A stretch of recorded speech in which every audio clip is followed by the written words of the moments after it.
Welcome to our channel Tally radar. నేను మీ journalist Yagnamurthy. Junior NTR Prashanth Neel కాంబినేషన్లో రూపొందుతున్నటువంటి dragon cinema. So ఇప్పుడు దాని షూటింగ్ నిరవధికంగా జరుగుతూ ఉంది. చాలా హోప్స్ పెట్టుకొని ఉన్నారు జూనియర్ ఎన్టీఆర్ అభిమానులు ఆ సినిమా మీద.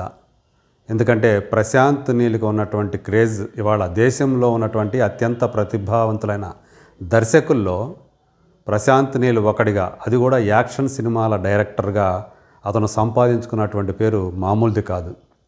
కేజీఎఫ్ ఫ్రాంచైజీ అతన్ని మోస్ట్ హ్యాపనింగ్ డైరెక్టర్గా మార్చేసింది.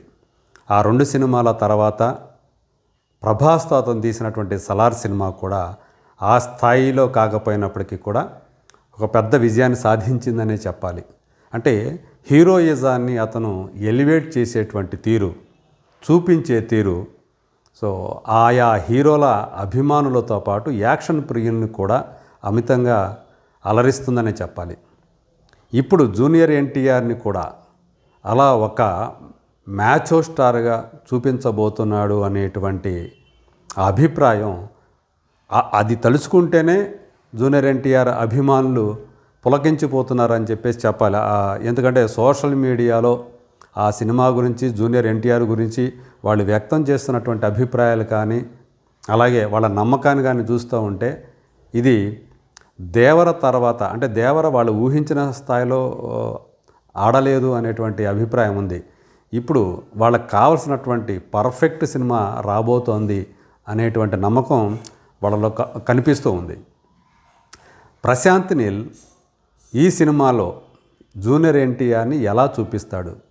కేజీఎఫ్ సినిమాలో యష్ను చూపించిన విధంగా, సలార్లో ప్రభాస్ను చూపించిన విధంగా అదే తరహాలో గంభీరమైనటువంటి క్యారెక్టరైజేషన్ తోటి జూనియర్ ఎన్టీఆర్ని చూపించబోతున్నాడా?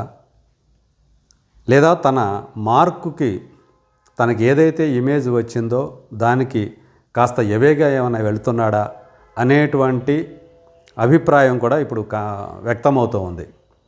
మనకు అందినటువంటి సమాచారం ప్రకారం ఇందులో జూనియర్ ఎన్టీఆర్ గతంలో ఆయన తీసినట్టు, ప్రశాంత్ నీల్ తీసినటువంటి సలార్ కథానాయకుడు కానివ్వండి, కేజీఎఫ్ కథానాయకుడు కానివ్వండి, ఆ తరహాలో ఈ సినిమాలో ఉన్నటువంటి క్యారెక్టరైజేషన్ కొంత మేరకు మాత్రమే ఉంటుంది.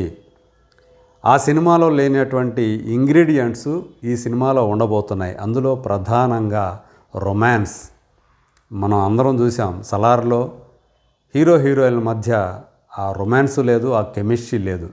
అంటే ప్రభాస్కి, శృతి హాసన్కి ఎక్కడా కూడా డ్యూయెట్లు సినిమాలో మనకు కనిపించవు, ముద్దు ముచ్చట్లు ఉండవు, రొమాన్స్ అనేదే లేదు వాళ్ళిద్దరి మధ్య. అయినా కానీ ఆ సినిమా ఆడింది, 700 కోట్ల రూపాయలు వసూలు చేసింది. ఇక కేజీఎఫ్లో మనం చూసాం, యష్కి శ్రీనిధి శెట్టికి మధ్య ఎలాంటి రొమాంటిక్ యాంగిల్ ఉండదు. అతను ఎప్పుడూ కూడా సీరియస్గానే కనిపిస్తాడు యష్. అలాగే ప్రభాస్ కూడా సలార్లో అంతే సీరియస్గా కనిపిస్తాడు, చాలా తక్కువగా మాట్లాడతాడు. ఇక్కడ చూస్తే జూనియర్ ఎన్టీఆర్ ఎలాంటి డైలాగ్నైనా సరే అతి సునాయాసంగా చెప్పగల నైపుణ్యం కలిగినవాడు. మరి తనదైన స్టైలు ఏది? తక్కువ మాటలు, ఎక్కువ చేష్టలు. ఇది ఇప్పటిదాకా ప్రశాంత్ నీల్ అనుసరిస్తూ వచ్చినటువంటి వ్యూహం. మరి జూనియర్ ఎన్టీఆర్తో తను అదే పని చేయబోతున్నాడా? అలా చేస్తే చాలా కొత్తగా జూనియర్ ఎన్టీఆర్ కనిపిస్తాడు, అతని క్యారెక్టరేషన్ కొత్తగా కనిపిస్తుంది.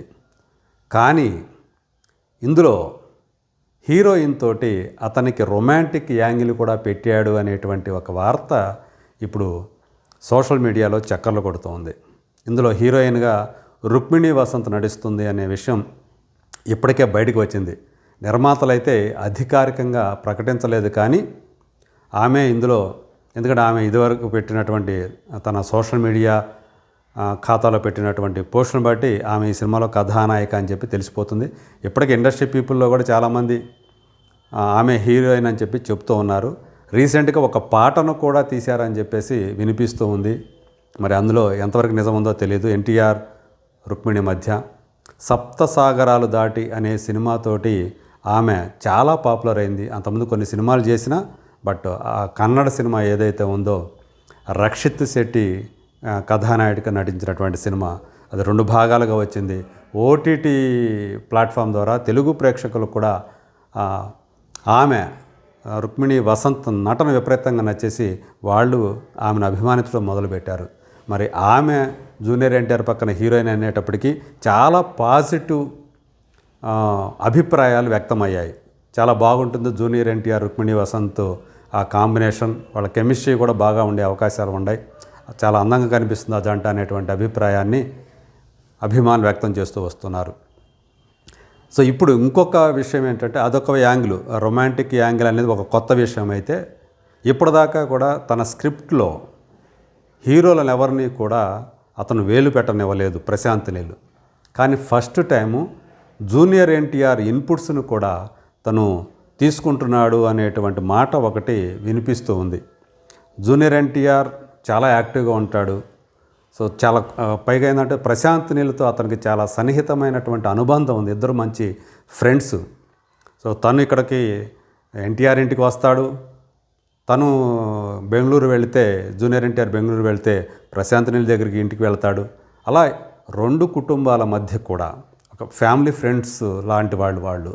సో అందు గురించి ఆ సాన్నిహిత్యంతో జూనియర్ ఎన్టీఆర్ యొక్క అతన్ని ఐడియాస్ను కూడా తను తీసుకుంటున్నాడు ఆ స్క్రిప్ట్కి సంబంధించి, అతని క్యారెక్టర్ సంబంధించి. సో ఇది ఒక కొత్త విషయంగా చెప్తూ ఉన్నారు. జూనియర్ ఎన్టీఆర్ కూడా తనకి ఏదైతే బాగా అనిపిస్తుందో, ఏదైతే తోస్తుందో అవి ఆ సలహాలని ఇస్తున్నాడని చెప్పి ప్రశాంత్కి, సో ప్రశాంత్ కూడా వాటిని స్వీకరిస్తున్నాడని కూడా వినిపిస్తూ ఉంది. సో ఇలా మంచి కోఆర్డినేషన్ తోటి ఆ ఇద్దరూ కూడా ఈ సినిమాని చేస్తున్నారని చెప్పేసి మనకు అందుతున్నటువంటి సమాచారం. మరి చూద్దాం ఈ రాబోయే రోజుల్లో ఈ సినిమా సంబంధించి ఇంక ఎలాంటి అప్డేట్స్ వస్తాయో. అలాగే ఈ ఇద్దరు కలిసి చేస్తున్నటువంటి ఈ ప్రాజెక్టు, ఈ డ్రాగన్ అనే ప్రాజెక్టు, అంటే డ్రాగన్ అనేది ప్రస్తుతం వర్కింగ్ టైటిల్గా మాత్రమే వినిపిస్తుంది.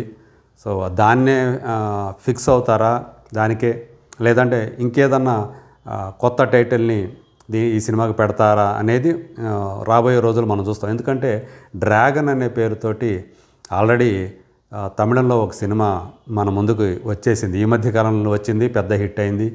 సో అందువల్ల ఆ డ్రాగన్ అనే టైటిల్ తోటి మళ్ళీ వెంటనే వస్తే దానికి మళ్ళీ ఫిలిం ఛాంబర్ నుంచి అనుమతులు ఇవన్నీ ఉండాలి. సో అది తమిళం నుంచి వచ్చిన సినిమా కాబట్టి అక్కడ ఇబ్బందులు ఎదురయ్యే అవకాశాలు ఉన్నాయి. కాబట్టి టైటిల్లో ఏమైనా చిన్న చేంజెస్ ఏమైనా ఉండే అవకాశం ఉంది. ఇప్పుడు ప్రశాంత్ నీల్ జూనియర్ ఎన్టీఆర్కి సంబంధించి ఆ మేకోవర్ ఏదైతే ఉందో దానికోసం శారీరకంగా శ్రమ పెట్టాడని కూడా బాగా వినిపిస్తుంది. ఆ సినిమా కోసం చాలా సన్నగా తయారయ్యాడు. బట్ సన్నగా తయారైనా కానీ చాలా ఫిట్గా ఉన్నాడు అనేటువంటి మాట కూడా వినిపిస్తూ ఉంది. సో దీని తర్వాత మళ్ళీ త్రివిక్రమ్ సినిమా కోసం అతను మళ్ళీ కండలు పెంచి కొంచెం బరువు కూడా పెరుగుతాడని చెప్పి తెలుస్తూ ఉంది.